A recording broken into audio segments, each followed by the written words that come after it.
సారా పావురం మరియు బుజ్జి పావురం ఇద్దరూ భార్యాభర్తలు. బుజ్జి పావురం ఊరి పెద్ద అయిన చోటుగద్ద ఫ్యాక్టరీలో పనిచేస్తూ ఉండేవాడు. సారా పావురమేమో ఇంటి వద్దనే ఉంటూ బట్టలు కుట్టుకుంటూ భర్తకు సహాయంగా ఉండేది. ఊరిలో ఉన్న పక్షులందరూ కలిసిమెలిసి హాయిగా ఉండేవారు. ఇవాళ ఆదివారం, మనకు సెలవు. నేను కూడా ఇవాళ బట్టలు కుట్టడం లేదు. నా పనికి నేను కూడా సెలవు ప్రకటించాను. చాలా మంచి పని చేశావు. అన్నట్టు మనకొక ఆనవాయితీ ఉంది కదా, ప్రతి ఆదివారం నాడు ఒక చోట చేరి హాయిగా భోజనం చేసి కబుర్లు చెప్పుకుంటూ ఆ రోజుని గడపాలి. ఈ ఆదివారం ఎవరి వంతు?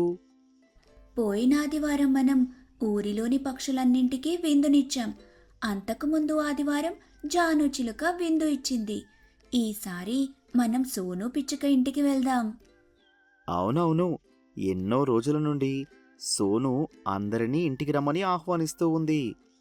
అలా సారా పావురం మరియు బుజ్జి పావురం ఆ ఆదివారం నాడు సోను పిచ్చుక ఇంటికి వెళ్లాలని నిర్ణయించుకుంటారు. మరోవైపు సోను పిచ్చుక కూడా రకరకాల ఆహార పదార్థాలను వండుతూ ఉంటుంది. ఇదిగో మున్ని పిచ్చుక, నువ్వు వెళ్ళి ఈ చీటీలో ఉన్న సామాన్లన్నీ కొనుక్కొని తీసుకురా. అలాగే అమ్మా, ఇప్పుడే తీసుకుని వస్తాను. ఇక మిన్ని, నువ్వేమో ఇంటిని శుభ్రం చేయి. మరికొద్దిసేపట్లో అతిథులు రాబోతూ ఉన్నారు. మీకు తెలుసు కదా, ఈ ఆదివారం మనమే విందుని ఏర్పాటు చేశాం. మనం అందరినీ చక్కగా చూసుకోవాలి. అలాగే అమ్మా, నేను ఇంటి మొత్తాన్ని శుభ్రం చేస్తాను. నువ్వు వంటలు బాగా చెయ్యి. అలా సోను పిచ్చుక తన ఇద్దరు కూతురులతో కలిసి విందు కార్యక్రమానికి ఏర్పాట్లు చేస్తూ ఉంటుంది. మరోవైపు ఊరిలో ఉన్న పక్షులందరూ సోను పిచ్చుక ఇంటికి వస్తారు. రండి రండి, కూర్చోండి. ఇదిగో కాస్త నిమ్మరసం తాగుతూ ఉండండి. మీకు ఏం కావాలన్నా మా మున్నీని మిన్నీని అడగండి. వంటింటి నుండి గుమగుమలు భలేగా వస్తున్నాయి. ఏం వండుతున్నావు సోను? నేను అందరి కోసం మష్రూమ్ బిర్యానీ వండుతూ ఉన్నాను. అంతేకాదు, డబుల్ కా మీట కూడా వండాను. అందరూ వచ్చారు, కాని మనం మోహికాకి ఏంటి ఇంకా రాలేదు? మోహికాకియా? అయినా ఆ మోహికాకి గురించి నా ముందు మాట్లాడకండి. ఆ మోహి అంటేనే నాకు చాలా చిరాకు. అరే జాను, నీకు మోహికి మధ్య ఏమైనా గొడవ జరిగిందా? ఎందుకిలా మోహికాకి గురించి మాట్లాడొద్దనంటున్నావు? మోహి చాలా పెద్ద పిసినారి. కావాలంటే మీరే చూడండి. ఊర్లో ఉన్న అందరూ విందు కార్యక్రమాన్ని ఏర్పాటు చేశారు. ఒకసారి నేను మీ అందరినీ పిలిచి భోజనం పెట్టాను. మరోసారి సారా పావురం భోజనం పెట్టింది. ఇక ఈసారి సోను పిచ్చుక మనందరికీ విందుని ఏర్పాటు చేస్తూ ఉంది. ఇలా అందరూ తమ వంతు వచ్చినప్పుడు ఏదో ఒకటి చేస్తుంటారు. కానీ మోహి మాత్రం ఎప్పుడూ ఏదీ చేయదు. విందుకొచ్చి భోజనం చేయటమే కానీ తను మాత్రం ఎప్పుడూ ఎవ్వరికీ విందు ఇవ్వదు. అలా జాను చిలుక మోహి గురించి మాట్లాడుతూ ఉంటుంది. నిజమే, మోహికాకి చాలా పెద్ద పిసినారి. మోహికాకి తన ఇంట్లో ఇలా తయారవుతూ ఉంటుంది. అమ్మో, పోయినేడాది కొన్న రోజ్ పౌడర్ అప్పుడే అయిపోతుంది. ఎలా అయినా ఈరోజు రోజ్ పౌడర్ని మరో 6 నెలలు వాడాలి. 2 ఏళ్ల క్రితం కొన్న లిప్స్టిక్ కూడా అయిపోతుంది. ఏమిటో, అన్నీ ఇప్పుడే అయిపోవాలా? అంటూ మోహికాకి అద్దం ముందు కూర్చుని తయారవుతూ ఉంటుంది. ఇవాళ సోను పిచ్చుక ఇంట్లో విందు. సోను పిచ్చుక ఇంటికి వెళ్ళి వారానికి సరిపడ బాగా భోజనం చేయాలి. వచ్చే ఆదివారం వరకు నాకు అస్సలు ఆకలి వేయకూడదు. అంతలా ఆహారాన్ని తినాలి. అలా మోహికాకి చక్కగా తయారై సోను పిచ్చుక ఇంటికి వెళ్తుంది. మోహి, వచ్చావా? నీకోసమే ఎదురుచూస్తూ ఉన్నాం. అవునా? ఏం చెప్పమంటారన్నయ్య గారు? ఇంట్లో నాకు చాలా పనులుంటాయి. ఆ పనులన్నీ ముగించుకొని వచ్చేసరికి ఈ సమయం అయ్యింది. పదండి పదండి, అందరం కలిసి భోజనం చేద్దాం. అలా అందరూ భోజనం చేయడానికి కూర్చుంటారు. సోను పిచ్చుక తన ఇద్దరు కూతుళ్లతో కలిసి అందరికీ ఆహారాన్ని వడ్డిస్తుంది. అందరూ ఆహారాన్ని ఆస్వాదిస్తూ తింటూ ఉంటారు. మోహికాకి మాత్రం మనసులో ఇలా అనుకుంటూ ఉంటుంది. ఆహా, బిర్యానీ అదిరిపోయింది. ఇంత అద్భుతమైన బిర్యానీ నేనెప్పుడూ తినలేదు. ఎంత వీలైతే అంత ఎక్కువ ఆహారాన్ని తినేయాలి. అలా మోహి బాగా ఆహారాన్ని తినేస్తుంది. అలా భోజనం చేయడం ముగిసిన తర్వాత అందరూ ఒకచోట కూర్చుని కబుర్లు చెప్పుకుంటూ ఉంటారు. జానుచిలుక తన మనసులో ఇలా అనుకుంటుంది. ఎలా అయినా ఈ మోహీ కాకి చేత విందుని అందుకోవాలి. ఈ మోహీ చేత ఖర్చు పెట్టించాలి. అలా మనసులో అనుకున్న జానుచిలుక బయటకు ఇలా అంటుంది. అందరూ తమ వంతు వచ్చినప్పుడు చక్కగా విందుని ఏర్పాటు చేశారు. కానీ మోహీ కాకి మాత్రమే ఇప్పటి వరకు విందుని ఏర్పాటు చేయలేదు. నేను విన్నాను మోహీ వంట అద్భుతంగా వండుతుందని. వినడమే కాని తినే అదృష్టం నాకింకా కలగలేదు. ఇదిగో మోహీ, ఆ అదృష్టాన్ని నువ్వెప్పుడు కలిగించబోతున్నావు? అలా జానుచిలుక అడగడంతో మోహికాకి తన మనసులో ఇలా అనుకుంటుంది. అరే, ఈ జాను ఏంటి నన్నిలా ఇరికిస్తుంది? విందంటే మామూలు విషయమా? చాలా రకాల ఆహార పదార్థాలు తయారు చేయాల్సి ఉంటుంది. అంతేకాదు, కూల్ డ్రింకులు, ఐస్ క్రీంలు కూడా అందించాలి. ఏమిటి మోహి, అలా ఆలోచనలో పడ్డావు?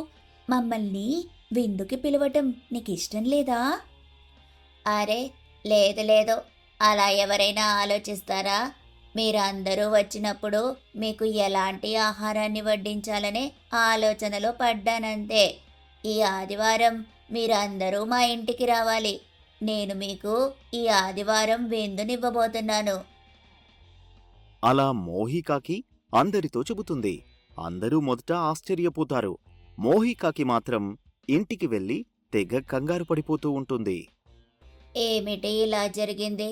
ఇప్పుడు నేను అందరికీ విందునెలా ఇవ్వాలి? విందు ఇవ్వకపోతే పరువు పోతుంది. అదే విందుని ఏర్పాటు చేస్తే డబ్బులు ఖర్చు పెట్టాల్సి వస్తుంది. అలా మోహి కంగారు పడిపోతూ ఉంటుంది. అలా వారం గడిచిపోతుంది. పక్షులందరూ చాలా ఆతృతగా ఉంటారు. నాకు చాలా ఆశ్చర్యంగా ఉందండి. ఇవాళ మోహి మనందరికీ విందునివ్వబోతుంది. నాకు కూడా ఆశ్చర్యంగానే ఉంది. ఇవాళ ఏం జరుగుతుందో ఏమో. అలా సారా పావురం మరియు బుజ్జి పావురం కూడా చక్కగా తయారై మోహికాకి ఇంటి వద్దకు వెళ్తారు. వచ్చారా? మీకోసమే ఎదురు చూస్తున్నాను. రండి రండి, వచ్చి కూర్చోండి. అలా మోహికాకి అందరినీ తన ఇంటి లోపలికి తీసుకుని వెళ్తుంది. అందరూ చాలా ఆతృతగా ఆహారం కోసం ఎదురుచూస్తూ ఉంటారు. మీరందరూ నా ఇంటికి రావడం నాకు ఎంతో ఆనందంగా ఉంది. మీ అందరికీ విందివ్వడం కూడా నాకు చాలా ఆనందాన్ని కలిగిస్తుంది. నువ్వు మాత్రమే ఆనందపడిపోతే ఎలా? మమ్మల్ని కూడా కాస్త ఆనందపెట్టు. అంటే నా మాటలకు అర్థం ఏంటంటే మా అందరికీ కాస్త కూల్ డ్రింక్ ఇవ్వు. అరే, ఏం మాట్లాడుతున్నారు మీరసలు? కూల్ డ్రింకా? మీకు తెలుసా కూల్ డ్రింక్లో ఎన్ని విష పదార్థాలుంటాయో? అవి మన ఆరోగ్యాన్ని ఎంత పాడు చేస్తాయో మీకు తెలుసా? అసలే మీరంటే నాకు ఎంతో అభిమానం. మీరు పిల్ల పాపలతో హాయిగా ఉండాలన్నదే నా కోరిక. మీ ఆరోగ్యం కోసం నేను ఏమైనా చేయగలను. అంటూ మోహికాకి వంటగదిలోకి వెళ్ళి అందరికీ మంచినీటిని తీసుకుని వస్తుంది. ఏమిటి మంచినీళ్ళా? వెల్కమ్ డ్రింక్ కింద ఎవరైనా మంచినీళ్ళిస్తారా? నాకు తెలుసు నేను చాలా పెద్ద తప్పు చేస్తున్నానని. మీరందరూ నన్ను పిసినారిదాన్నని అనుకుంటూ ఉండొచ్చు. మీరేమనుకున్నా నాకు పర్వాలేదు. నాకు మీ ఆరోగ్యమే ముఖ్యం. మీరు నన్ను ఏమైనా అనుకోండి, కానీ నేను మాత్రం మీ ఆరోగ్యాన్ని దృష్టిలో పెట్టుకొని కేవలం మంచినీళ్లు మాత్రమే ఇస్తున్నా. ఈ మంచినీళ్లు ఆరోగ్యానికి ఎంతో మేలు చేస్తాయి. అలా ఆరోగ్యం పేరు చెప్పి మోహికాకి కూల్ డ్రింక్కి బదులు అందరికీ మంచినీళ్ళిస్తుంది. సరే, మాకు బాగా ఆకలి వేస్తుంది. వెంటనే ఆహారాన్ని వడ్డించు మోహి. తప్పకుండా వడ్డిస్తాను. అలా మోహికాకి అందరికీ ఆహారాన్ని వడ్డించడం మొదలుపెడుతుంది. ఏమిటిది? ఆహారాన్ని వడ్డించమంటే పచ్చి కూరగాయలను వడ్డిస్తూ ఉన్నావ్? తెలుసు, నాకు బాగా తెలుసు. అందరూ నన్నిలా అపార్థం చేసుకుంటారని. అందరూ నేనొక పిసినారి దాన్నని అనుకుంటూ ఉంటుంటారు. కానీ ఇదంతా నేను మీ ఆరోగ్యం కోసమే చేస్తున్నా. తెల్లటి అన్నం బాగా తింటే బాగా లావైపోతారట. అందుకే మీ అందరికీ తక్కువ మోతాదులో అన్నాన్ని వడ్డించాను. ఇదంతా అసలిప్పుడు ఎలా తినాలి? చూడండి, ఎక్కువ పచ్చి కూరగాయలు తినండి. అలాగే తక్కువ అన్నాన్ని తినండి. అస్సలు మోమాట పడకండి. ఇంకా చాలా పచ్చి కూరగాయలున్నాయి. మీరు అడిగారంటే తప్పకుండా నేను మళ్ళీ మళ్ళీ వడ్డిస్తుంటాను. పచ్చి కూరగాయలని తీసి పాడేయకండి. ఇవి ఆరోగ్యానికి ఎంతో మేలు చేస్తాయి. ఎన్ని రోజులని నూనెలో వేయించి బాగా మసాలాలు పట్టించిన కూరలు తింటారు? కాస్త ఆరోగ్యంపై దృష్టి పెట్టండి. ఈ పచ్చి కూరగాయలను తినండి. అలా మోహికాకి అందరికీ పచ్చి కూరగాయలు వడ్డిస్తుంది. ఇదిగో మోహి, కనీసం అన్నమైనా వండావా లేదా? అన్నాన్ని వండాను. ఇదిగోండి, ఇప్పుడే వడ్డిస్తాను. అంటూ అందరికీ 2 స్పూన్ల అన్నాన్ని వడ్డిస్తుంది మోహి. అందరూ ఆశ్చర్యపోతారు. మేము మీ ఇంటికి భోజనానికి వచ్చామని అనుకున్నావా? లేకపోతే నువ్వు వండిన ఆహారాన్ని రుచి చూడడానికి వచ్చామనుకున్నావా? ఏమిటి 2 స్పూన్ల అన్నం వడ్డించావు? అలా పిసినారి మోహికాకి అందరికీ తన రీతిలో విందుని ఏర్పాటు చేస్తుంది. అందరూ ఆ పచ్చి కూరగాయలు తినలేక తింటూ ఉంటారు. అతి కష్టం మీద భోజనం ముగించాం. ఇదిగో మోహి, కనీసం మాకొక కిల్లి అయినా ఇవ్వొచ్చు కదా. నేను కిల్లీని తయారు చేసి పెట్టాను.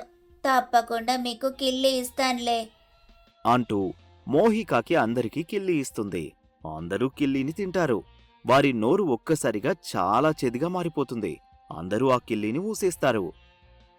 అరే, అసలు ఏమిటిది? ఇంత చేదుగా ఎందుకుంది? మీ ఆరోగ్యాన్ని దృష్టిలో పెట్టుకొని ఈ కిల్లీని నేను ఎంతో జాగ్రత్తగా తయారు చేశాను. సాధారణంగా అందరూ తమలపాకుతో కిల్లీ చేస్తారు. నేను మీ ఆరోగ్యం బాగుండాలని వేపాకుతో కిల్లీ తయారు చేశాను. అంతేకాదు, తిన్న ఆహారం బాగా అరగటం కోసం నేను ఈ కాకరకాయ కషాయాన్ని కూడా తయారు చేశాను. కాస్త తాగండి. అలా మోహికాకి చెప్పడంతో పక్షులన్నీ భయపడిపోతాయి. అమ్మో, మాకసలు ఏ బిందు అక్కరలేదు అని కేకలు పెడుతూ అక్కడి నుండి పారిపోతాయి. హాహాహా, విందు కావాలట విందు. ఒక మహా పిసినారిని విందడిగితే ఇలాగే ఉంటుంది. ఇంకోసారి నా ఇంటి వైపుకి కన్నెత్తి కూడా చూడరు. హాహాహా. అలా పిసినారి మోహికాకి విచిత్రమైన విందు ఇచ్చి అందరినీ ఇబ్బంది పెట్టి తరిమేస్తుంది.